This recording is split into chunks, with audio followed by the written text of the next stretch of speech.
Belajar agama jangan lewat radio, karena kita tidak tahu orangnya, ibadahnya seperti apa, akhlaknya seperti apa, ilmunya dari mana.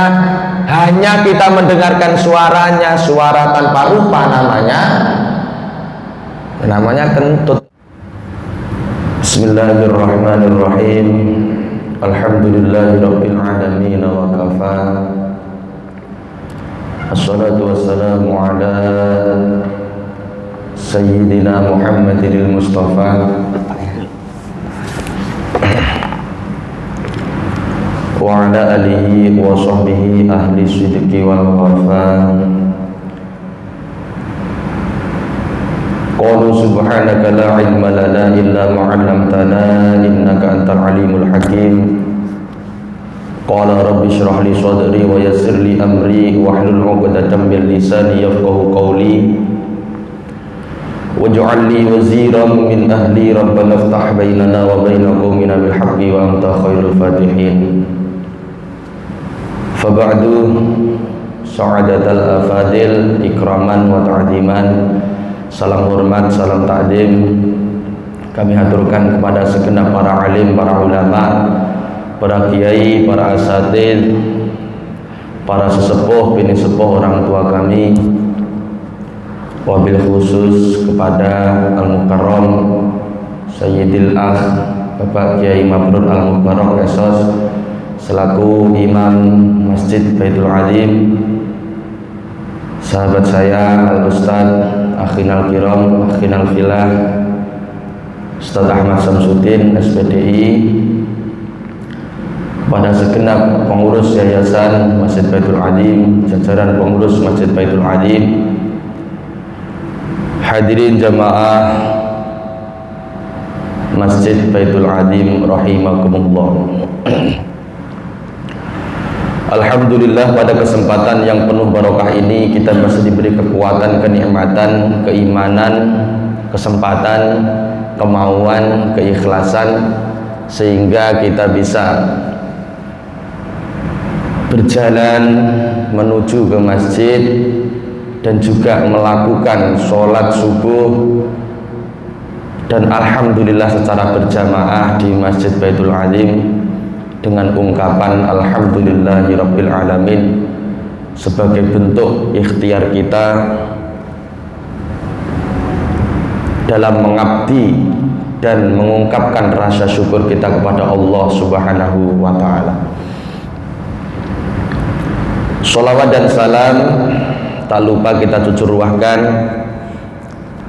kepada baginda Nabi Agung, Nabi besar Nabi Muhammad sallallahu alaihi wasallam biqaulina Allahumma sholli wa sallim wa barik alaihi wa ala alihi. Nabi yang senantiasa kita dambakan, yang kita harapkan kelak pembelaannya di yaumul kiamah, kelak pembelaannya, pertolongannya kelak di persidangan Allah yang sangat mengerikan. Mudah-mudahan kita dibimbing oleh Allah untuk berikhtiar istiqomah bersolawat kepada beliau, sehingga beliau Nabi besar Muhammad sallallahu alaihi wasallam melirik serta membimbing dan menggiring kita kelak di akhirat bersama rombongannya beliau di surganya Allah Subhanahu wa ta'ala. Amin ya rabbal alamin.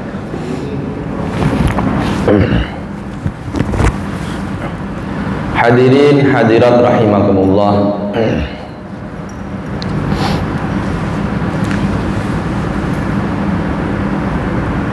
Sangat tidak pantas sekali kalau diistilahkan sebagai pengajian atau ceramah, karena yang saya hadapin ini bukan orang-orang sembarangan, semua orang berpendidikan, orang alim semuanya, orang berilmu semuanya. Sementara saya sendiri bukan orang yang berpendidikan. Jadi maklum apabila nanti kok Kiranya ada tutur kata yang kurang berkenan di depan, saya mohon maaf terlebih dahulu. Dan apabila kok ditinggal tidur semuanya, saya malah bersyukur sekali. Kenapa? Hisabnya ringan. Tidur semuanya, senang sekali saya. Jadi kalau mau tidur, tidur sekalian dari awal sampai akhir. Kalau mau mengikuti sekalian dari awal sampai akhir. Jangan setengah-setengah. Nanti takut jadi fitnah di luar sana, ditanyain sama anak-anak kita. Ya tadi di masjid dapat apa pengajiannya? Mau jujur, segan, nggak enak. Mau ngomong apa materinya tapi nggak tahu karena tidur. Jadi asal aja jawabnya. Akhirnya nggak sesuai dengan apa yang dibahas di masjid. Nah, jadi kalau mau tidur dari awal sampai akhir. Doa dulu nggak apa-apa, malah enak. Bersyukur sekali, saya senang sekali. Hadirin jamaah rahimakumullah, jangan sampai kita memiliki perasaan, prasangka, bahkan keinginan sekecil mungkin dalam hati kita bahwa kita ini sudah mulai merasa bosan, merasa capek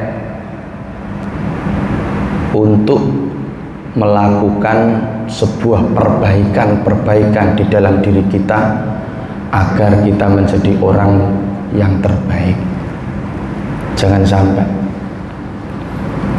karena tujuan di dalam kehidupan ini tidak lain dan tidak bukan hanya satu-satunya mengejar target untuk menjadi orang yang terbaik. Orang baik, orang terbaik sudah pasti diridhai oleh Allah Subhanahu wa Ta'ala. Itu tujuan kita. Kenapa? Karena kita sudah diberi gambaran oleh beliau Syekh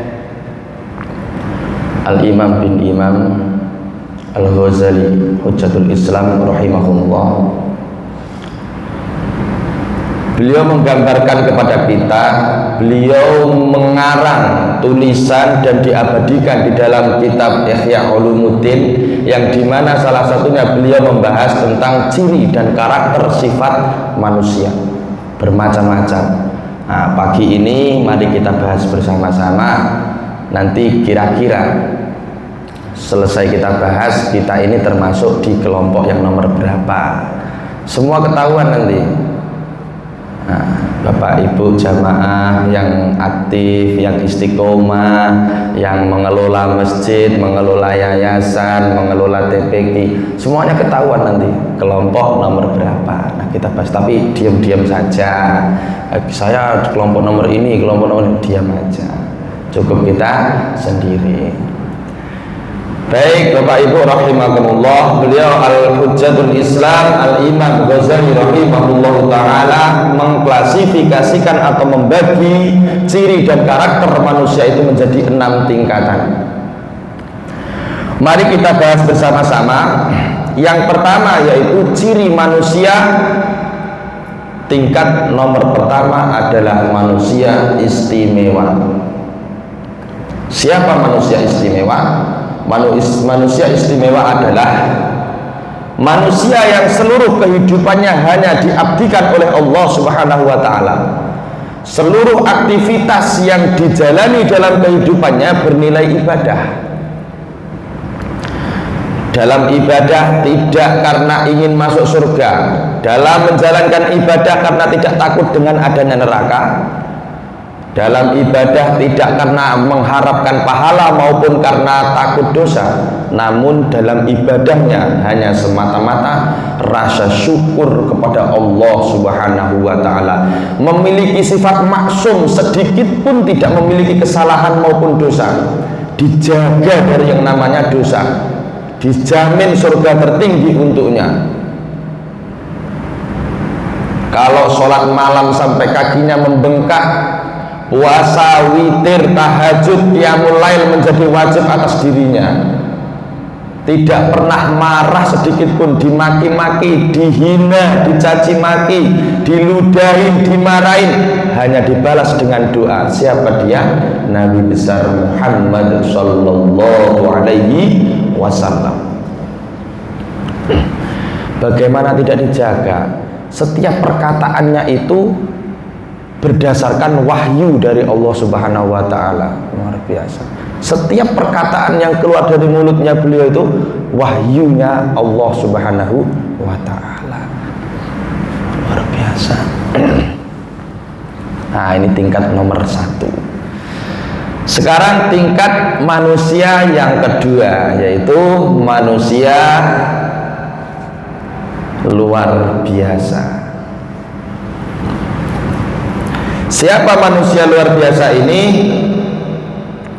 Alladzina yadhkuruna Allaha qiyaman wa qu'udan wa 'ala junubihim. Manusia luar biasa ini manusia yang senantiasa hatinya mengingat Allah Subhanahu wa taala dalam keadaan berdiri, duduk maupun berbaring. Di dalam aktivitas yang dijalaninya itu hanya disambungkan kepada Allah Subhanahu wa taala.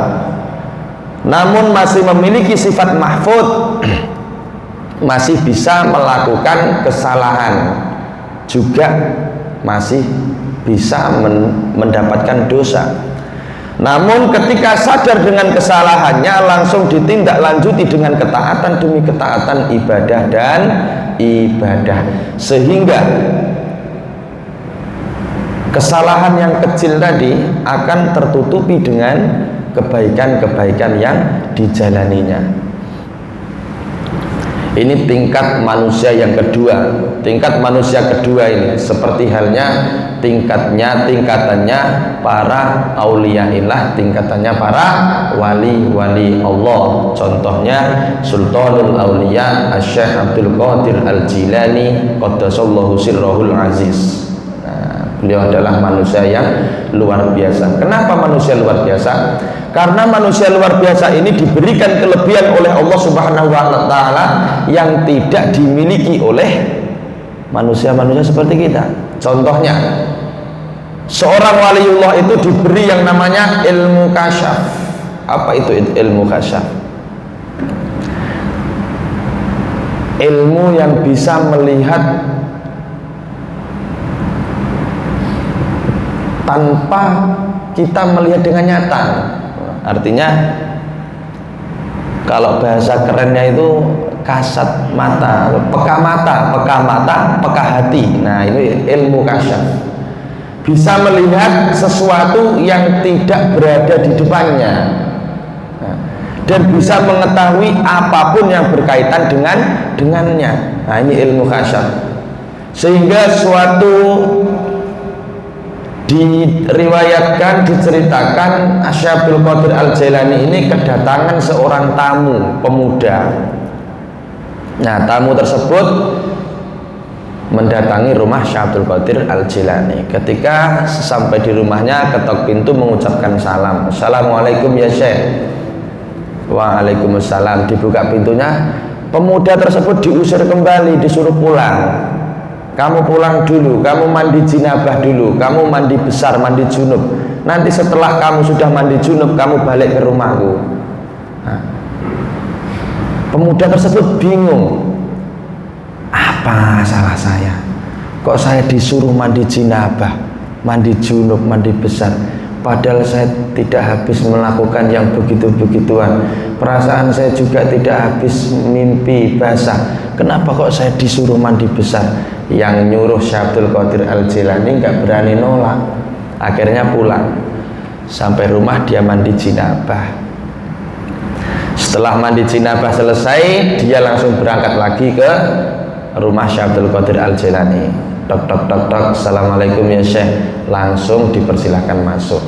Karena rasa khawatirnya, seorang pemuda tersebut memberanikan diri untuk bertanya, ya Syekh Abdul Qadir Al-Jilani, wa Syekh Abdul Qadir Al-Jilani, kira-kira kenapa kok saya tadi di saat bertamu yang pertama saya kok disuruh pulang lagi?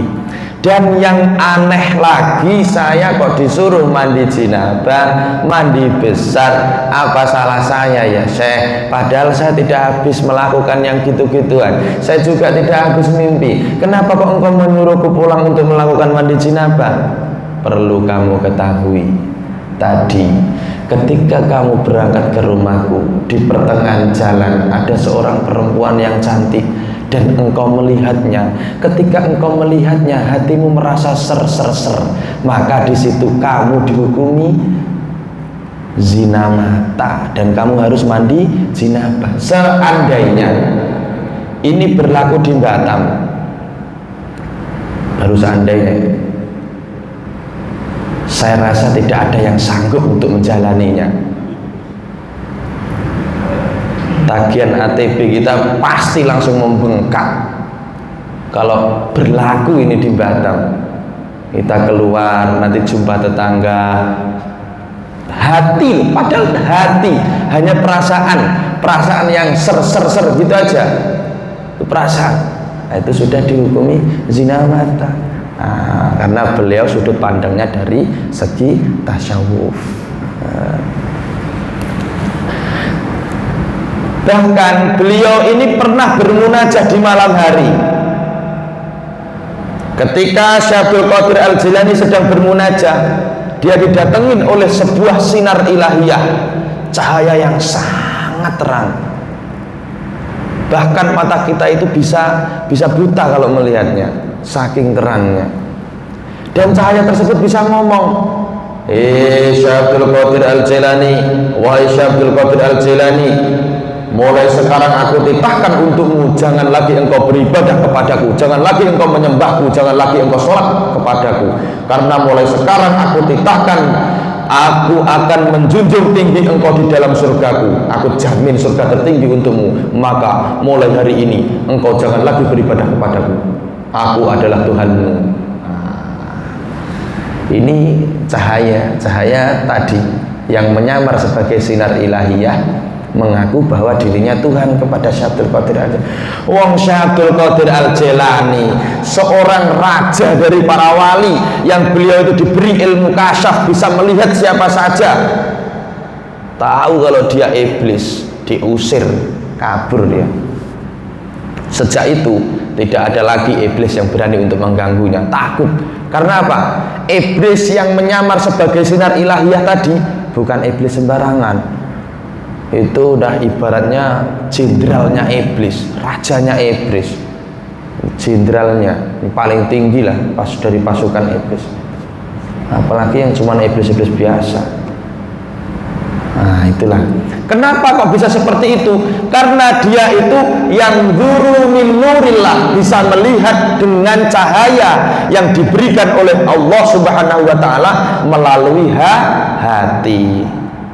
Nah, jadi hatinya itu bisa melihat, hatinya bisa melihat dengan cahaya yang diberikan oleh Allah. Sebenarnya kita juga bisa menirunya. Kita sudah diberi gambaran oleh Nabi besar Muhammad Sallallahu Alaihi Wasallam, barang siapa yang istiqomah membaca Yasin di setiap malam Jumat atau hari Jumat, maka Allah akan memberikan nur kepada dirinya. Allah akan memberikan cahaya kepada orang tersebut untuk menerangi kehidupannya, dan cahaya tersebut berlakunya sampai Jumat yang akan datang. Nah ini Rasulullah ini yang ngomong, memberi gambaran kepada kita. Masa kita nggak percaya? Nah, kalau orang mau baca Yasin, tahlilan malam Jumat, kirim doa, itu kita diberi apa? Yang namanya cahaya untuk menerangi kehidupan kita. Malam Jumat ini kita baca Yasin, maka hati kita akan diterangi sampai Jumat depan. Jumat depannya lagi kita baca lagi, lebih terang lagi. Jumat depannya lagi kita baca lagi, lebih terang lagi. Ya kalau mau terang terus gelap, terang gelap, terang gelap, terang gelap kayak lampu disco itu, ya kita baca terus tidak baca, kita baca tidak baca, kita baca tidak baca. Nah seperti itu. Tapi kalau mau terang terus, nah seperti bapak-bapak ini, ada kakek-kakek, ada kakek Rosid, ada kakek topo yang senantiasa istiqomah membaca surat Yasin, beda wajahnya bercahaya, bersinar, beda. Alhamdulillah semuanya ini bercahaya saya tengok ini. Kita sudah diberi gambaran seperti itu, makanya kita istiqomah untuk membaca surat Yasin, kirim doa, tahlilan. Nggak usah pedulikan kelompok-kelompok yang mengatakan ngapain malam Jumat kumpul-kumpul di masjid baca Yasin, kirim doa, kirim tahlil. Itu nggak nyampe, orang yang mati sudah, itu urusannya sendiri-sendiri, nggak usah diurusin, nggak usah dikirim, itu nggak nyampe, itu bid'ah. Oh, tuyul orang seperti ini.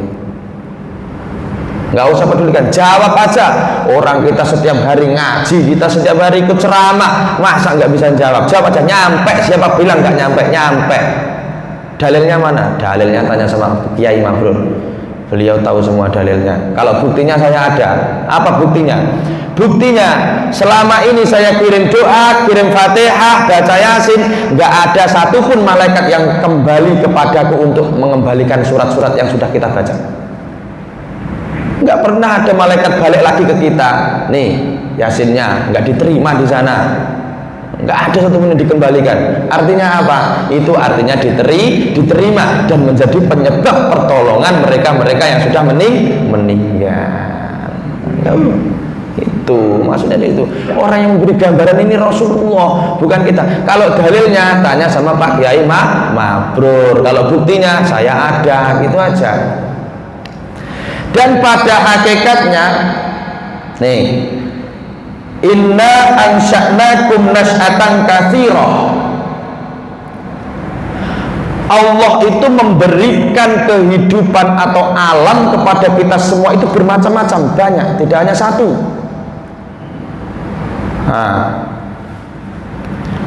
Memberikan kehidupan banyak, ada alam azali, alam ruh, alam apalagi rahim, ada alam dunia, ada alam barzakh, ada alam akhirat, bermacam-macam alamnya, bermacam-macam. Allah memberikan tempat kepada manusia.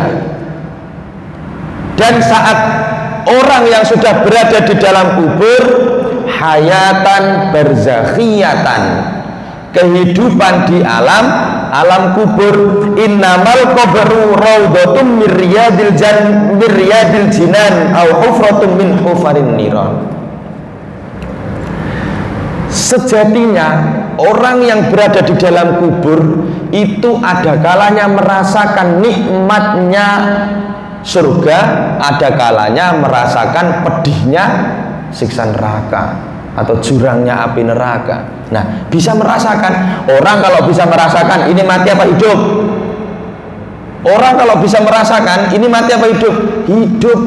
Kalau bisa merasakan itu, hidup sadar. Berarti apa? Kita hanya berpindah tempat ke alam kubur untuk menjalani tahap-tahap selanjutnya. Nah, hayatan barzakhiyatan, apa bedanya alam kubur dengan alam dunia? Bedanya, alam kubur itu lebih sempurna daripada alam dunia. Ibaratnya seperti alam dunia sama alam ini, alam rahim. Nah, perbandingannya seperti itu, perbedaannya.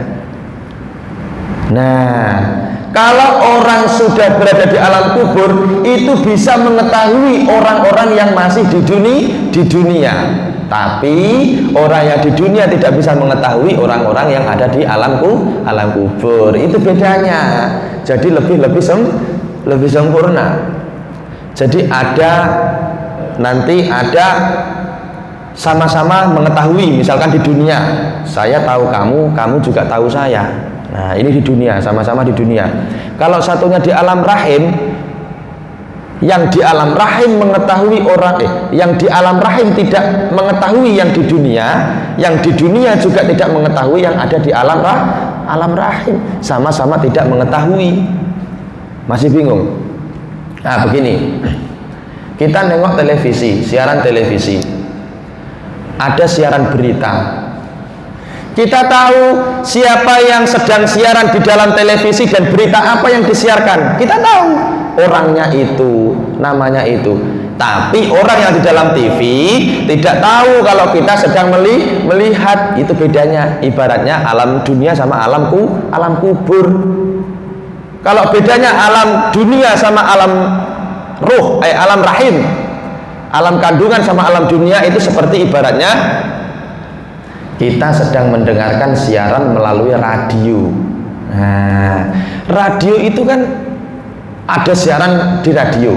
Kita tidak tahu siapa yang sedang siaran, orangnya seperti apa. Kita hanya mendengarkan saja. Dan orang yang siaran di radio juga tidak tahu dengan kita yang mendengarkan. Sama-sama tidak melihat. Itu ibaratnya seperti itu. Makanya kalau beribadah, kalau belajar agama, jangan lewat radio, karena kita tidak tahu orangnya, ibadahnya seperti apa, akhlaknya seperti apa, ilmunya dari mana. Hanya kita mendengarkan suaranya, suara tanpa rupa namanya kentut kalau suara tanpa rupa. Nah, kalau kita belajar melalui radio, ya kita belajar ilmu kentut. Dunia perkentutan itu hanya akan menimbulkan fitnah. Yang kentut paling depan, yang dituduh paling belakang. Nah itu. Makanya kalau belajar dengan guru langsung, dengan guru yang kita tahu ibadahnya seperti apa, ilmunya seperti apa, akhlak karakternya seperti apa. Nah ini tingkatan manusia yang kedua. Ini baru yang kedua. Sementara ada tingkatannya sampai 6. Oke, yang ketiga. Tingkatan yang ketiga adalah tingkatan manusia biasa. Siapa manusia biasa ini? Manusia biasa ini kadang-kadang salah, kadang-kadang benar, kadang-kadang baik, kadang-kadang buruk, kadang-kadang pinter, kadang-kadang goblok, kadang-kadang bisa masuk surga, juga bisa masuk neraka. Ini manusia biasa. Kalau diajak ibadah pikirannya melayang. Allahu Akbar kabiro, ya Allah, kira-kira siapa nanti calon RW-nya. Pasti seperti itu, melayang pikirannya. Sami Allahu liman hamidah, ya Allah, kira-kira nanti kalau saya nyalon jadi RW saya terpilih apa enggak ya. Allahu Akbar subhana rabbiyal a'la wa bihamdihi, ya Allah, kira-kira nanti kalau saya nggak jadi RW yang jadi siapa ya. Pasti seperti itu, melayang pikirannya kemana-mana. Nah ini manusia biasa, kadang-kadang baik, kadang-kadang buruk. Ini tingkat nomor berapa tadi? Nomor 3. Sekarang di bawahnya manusia biasa, tingkat nomor 4. Mohon maaf, nomor 4 ini bentuknya manusia, wujudnya wujud manusia, tapi derajatnya, sifatnya bukan manusia. Ada perintah taat, tidak pernah dijalaninya. Dengar azan tidak merasa dirinya terpanggil untuk melakukan sholat. Ada bulan Ramadan datang tidak merasa dirinya terpanggil untuk melakukan puasa. Masjidnya dibangun padahal hartanya melimpah ruah, sepeser pun tidak merasa punya tanggung jawab untuk menyumbangnya. Mohon maaf, bentuknya manusia, wujudnya wujud manusia, tapi derajatnya kambing. Mohon maaf, ini Al-Quran menyatakan ulaika kal an'ami bal hum adall, ulaika humul ghafilun. Ulaika kal an'am, mereka ini seperti binatang ternak. Al-an'am itu binatang ternak, bal hum adall, bahkan mereka ini lebih hina daripada binatang ternak. Ulaika humul ghafilun, mereka inilah orang-orang yang lalai. Nah ini Al-Quran yang mengatakan mereka ini seperti binatang ternak. Maka contoh familiar yang ada di sekeliling kita binatang ternak, yakni kambing. Di antara ciri kambing salah satunya yaitu apabila makan sambil berdiri. Saya belum pernah nengok dan belum pernah dengar sejarah ada kambing dikasih makan langsung duduk sila seperti kita lalu baca doa Allahumma barik lana fima razaqtana wa qina adzabannar. Nggak ada. Jadi kalau ada manusia makan sambil berdiri, sambil jalan lagi, sambil ngomong lagi, Itu sejatinya apa? Wujudnya manusia tapi derajatnya kambing. Siapapun, mau itu ustadz, mau itu kiai, mau itu Pak RW, Pak RT, siapapun perangkat, kalau makan sambil berdiri, kambing. Karakternya maksudnya ya, karakternya bukan orangnya, karakternya. Manusia kalau sudah terlalu hina itu kan diibaratkan seperti binatang. Ayo, kalau nggak percaya kita cari contohnya bareng-bareng. Itu pejabat yang suka makan uangnya rakyat itu dikatakan apa? Kucing garong. Padahal orang kan dikatain kucing garong, kucing padahal orang. Ada laki-laki suka ganti-ganti pasangan. Ada wanita cantik dideketin, wanita cantik dideketin, wanita cantik dideketin, itu dikatakan apa? Buaya darat. Padahal manusia ini dinamakan buaya. Ah, seperti binatang kalau sudah terlanjur hina. Ada laki-laki perempuan tidak ada ikatan pernikahan, kok kumpul jadi satu, namanya apa? Kumpul kebu, kumpul kerbau. Binatang. Jadi mohon maaf, saya hanya menyampaikan ulang. Al-Quran juga sudah menyatakan ulaika kal an'am bal hum adall ulaika humul ghafilun. Baik, ini tingkat yang keempat. Sekarang tingkat yang kelima. Ini lebih hina lagi daripada kambing. Bentuknya manusia, wujudnya wujud manusia, seluruh wujud tubuhnya manusia, tapi derajatnya bukan manusia. Selalu memelihara sifat iri dan dengki, bahkan sifat serakah dipelihara. Kalau ada orang lain punya sesuatu, ingin merebut dari tangannya, ingin lebih dari orang lain, rasanya orang lain tidak berhak memiliki sesuatu, yang berhak hanyalah dirinya sendiri. Siapa dia? Wujudnya wujud manusia, derajatnya ANGI. Saya tidak sanggup ngomongnya. Mohon maaf, binatang yang satu itu kan binatang yang sangat serakah.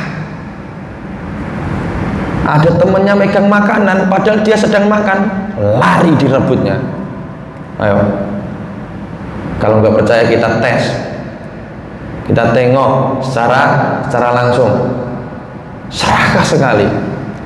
Bahkan kalau ada manusia terlanjur serakah, tidak ada satupun makhluk yang lebih serakah daripada manusia. Manusia ini apa-apa mau. Coba kita cari contohnya. Manusia makanannya ayam, manusia makanannya apa? Biji-bijian, kedelai, apa? Kecambah, terus kacang hijau, telur, sampai ayam-ayamnya pun ikut kemakan. Kambing makanannya rumput, manusia juga makan rumput laut. Nah, itu kan rumput. Kambingnya pun ikut termakan. Anjing makanannya pindang, manusia juga pindang pun kencang. Manusia ini apa-apa mau. Apa-apa mau.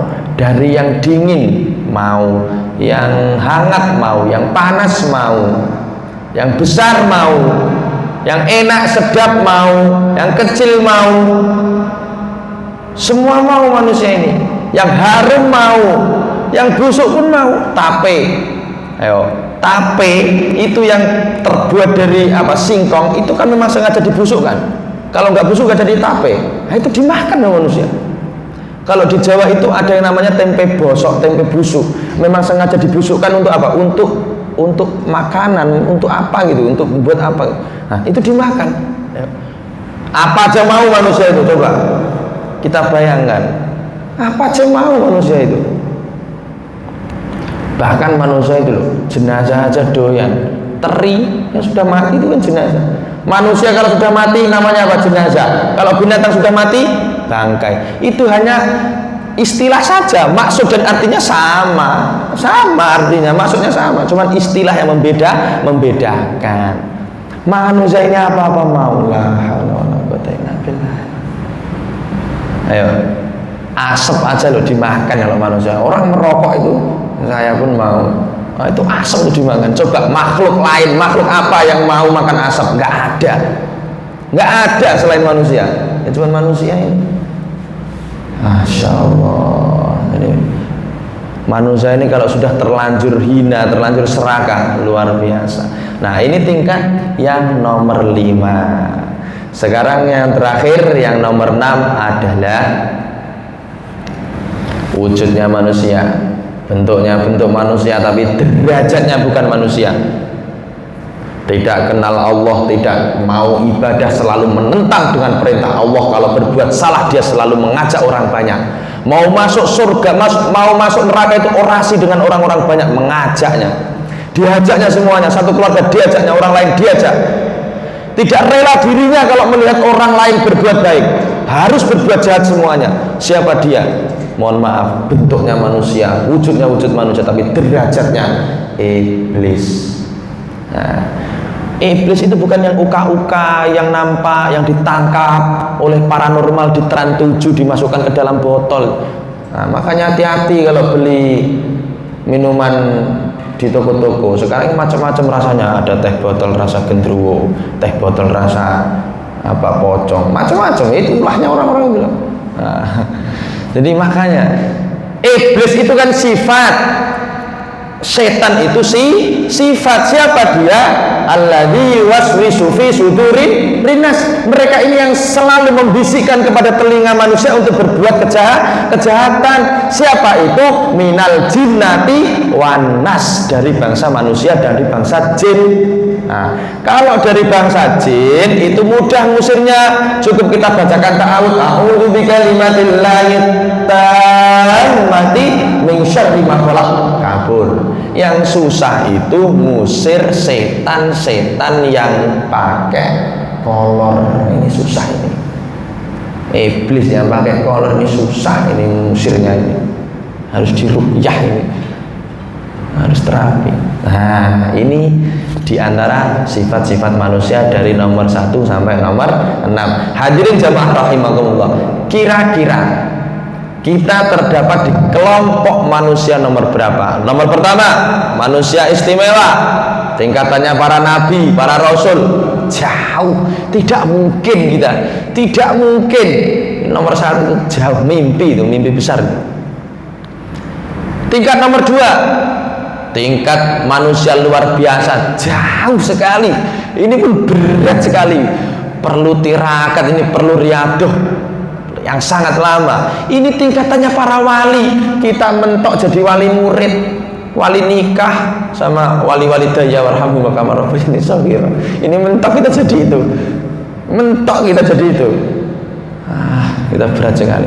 Yang jelas kita ini terdapat di kelompok nomor 3, yakni manusia biasa. Dah, itu paling terakhir. Jangan sampai kita kok turun ke bawah, manusia ke-4, 5, apalagi sampai 6. Naudzubillahi min dzalik. Kita cukup di kelompok nomor 3. Nah, manusia yang biasa. Tapi kita harus berupaya, berikhtiar sekuat mungkin untuk menjadi manusia biasa yang terbaik. Hadirin jamaah rahimakumullah,